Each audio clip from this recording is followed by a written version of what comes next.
Bem-vindos ao Corvus Cast. Mais uma vez estamos aqui discutindo assuntos a respeito da nossa personalidade, porque da nossa personalidade, do nosso caráter vai depender o nível de doação que eu consigo ter na minha vida com relação ao próximo. Então, hoje nós vamos falar de livre-arbítrio. Você acha que você tem livre-arbítrio? É um assunto bastante polêmico, mas é bom que eu saiba a ordem em que eu estou aqui na terra para servir a Deus. Eu preciso saber de certas coisas, porque conforme eu vou descobrindo quem eu sou, quem é o outro, quem é Deus, eu vou fazendo muito melhor o meu papel e minha vida, por conseguinte, vai se desenvolvendo muito mais rápido. Então eu gostaria de começar aqui com vocês em Isaías 46, verso 3 e 4, diz assim: escutem, ó casa de Jacó e todo o remanescente da casa de Israel, vocês que eu carrego desde o ventre materno e que levo nos braços desde o nascimento. Até a velhice de vocês eu serei o mesmo, e ainda quando tiverem cabelos brancos, eu os carregarei. Eu os fiz, eu os levarei, eu os carregarei e eu os salvarei. O homem não tem participação nenhuma na salvação conforme a palavra. Essa é uma doutrina criada por homens, porque não tem respaldo da palavra. E nós vamos ver aqui a segurança que isso traz para a nossa vida. E o compromisso com Deus se multiplica quando eu sei dessas coisas, desses assuntos que nós estamos tratando. O que é livre-arbítrio? É livre juízo, livre escolha. Para quê? É o poder que cada indivíduo tem de escolher as suas ações. A maneira como ele vai agir, a maneira como ele vai corresponder a certos fatos. Então, eu vou tratar disso, mas não no quesito livre-arbítrio das minhas escolhas, porque eu tenho minhas escolhas, ninguém é robô de Deus. Mas lembrando sempre que a nossa vida é o resultado hoje das nossas ações do passado. Então, a palavra arbítrio aparece uma vez só na palavra de Deus. Só arbítrio, não livre-arbítrio. Aparece arbítrio como juízo, como escolha só. A palavra em si. Livre-arbítrio não aparece nenhuma vez. E nós ouvimos sempre a respeito de salvação dizer-se assim: você tem que abrir a porta do seu coração para Jesus entrar. Você tem que abrir seu coração. Enquanto você não abrir seu coração, você não confessar Jesus, você não é salvo. Isso não é verdade.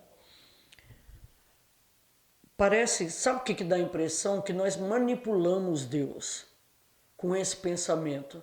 Dá uma impressão que você pode dizer sim e não para Ele a hora que você quiser. E isso não é verdade. João 15,16, não foste vós que me escolhestes a mim, antes eu escolhi a vós outros. E isso é sério, não é poético, não é bonito só.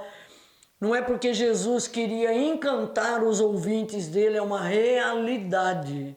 É uma realidade.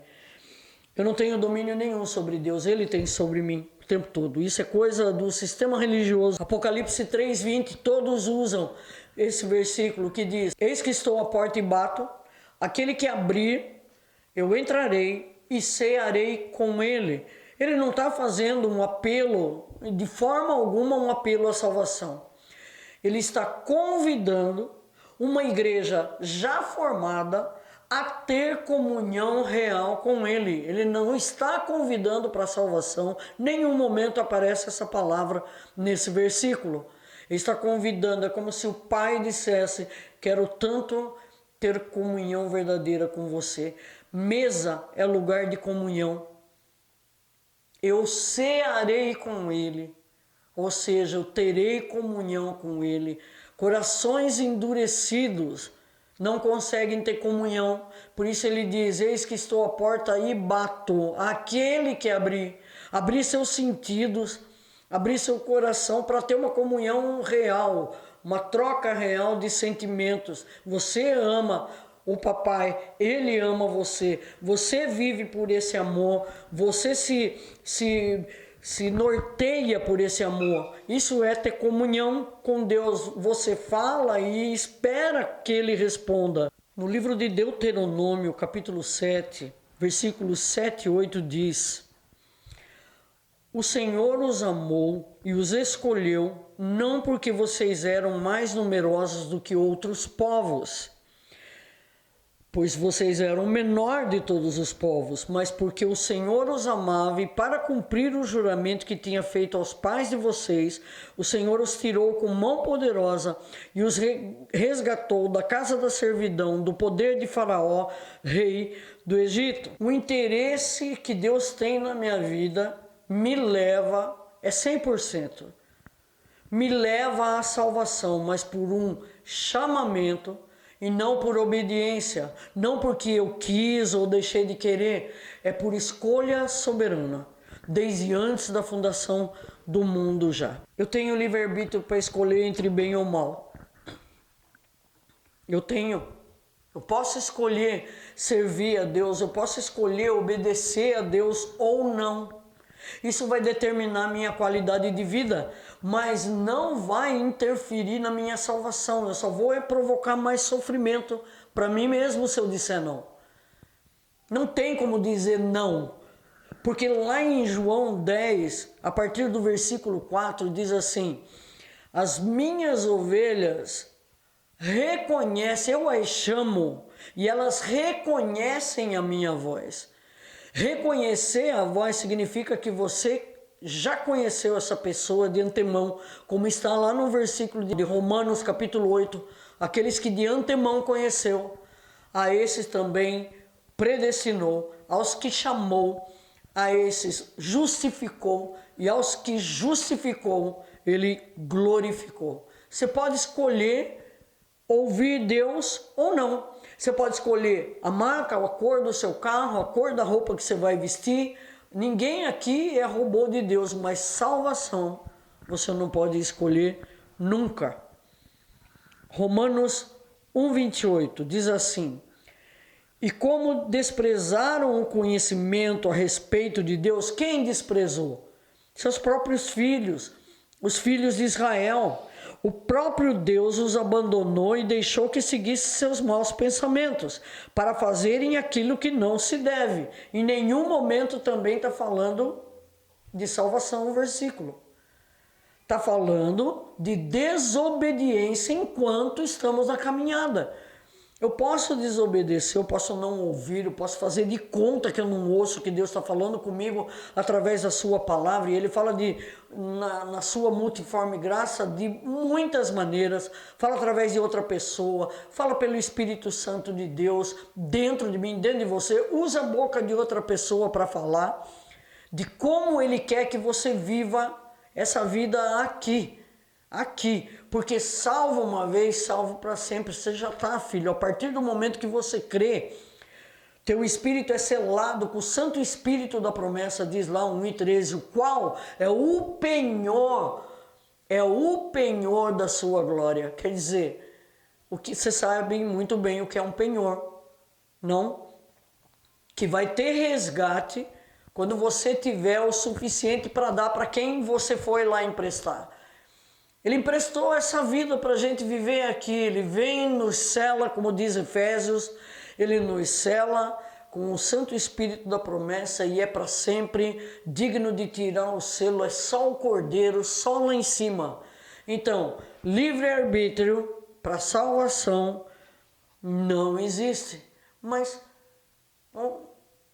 todo mundo fala que eu tenho livre-arbítrio. Pare e pense, meu querido e minha querida. Se você disser que você tem livre-arbítrio e disser não para Deus, você vai poder manipular Ele essa hora que você está dizendo não para Ele? Não vai. Ele vai dar um jeito. e Ele vai cercar sua vida com o amor dele. Ele vai te trazer para o caminho que Ele quer, o caminho da salvação, que é feito de boas obras que já foram também feitas desde antes da fundação do mundo. Desde antes da fundação do mundo. Cientistas de renome, neurocientistas, têm provado que o livre-arbítrio do homem não existe.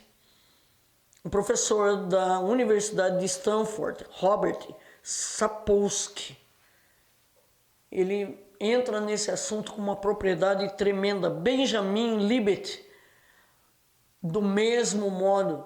Agora, se uma pessoa que não conhece o Evangelho, sabe que não tem, imagine você conhecendo tudo que conhece. Jeremias 1,5, ele não escolheu vir, mas Deus diz, eu te conheço desde antes da fundação do mundo. Ele não diz no ventre. Pode ler lá direitinho, no ventre é o que você escuta das bocas que falam sobre esse assunto. Predestinação, eleição e livre-arbítrio são coisas todas interligadas, graça de Deus. Todos esses assuntos me fazem, quando eu os conheço, me fazem ser uma pessoa melhor e me fazem cuidar do outro que Deus me deu. A oportunidade de cuidar, principalmente e em primeiro lugar, da minha família. Sansão, lá em Juízes capítulo 14. Ele desce até uma terra estranha, até Tímina, e diz assim para o papai, ele vê uma moça muito bonita, e ele volta e diz assim para o papai e para a mamãe, eu quero me casar com a moça que eu vi em Tímina. O pai e a mãe já começam a ficar preocupados, porque na lei judaica não se podia casar com mulher estrangeira. Só que o versículo seguinte, ainda o pai pergunta, por acaso não tem mulher na nossa parentela que você possa se casar? Veja bem, Sansão era juiz no tempo de Israel, ele conhecia muito bem a lei judaica.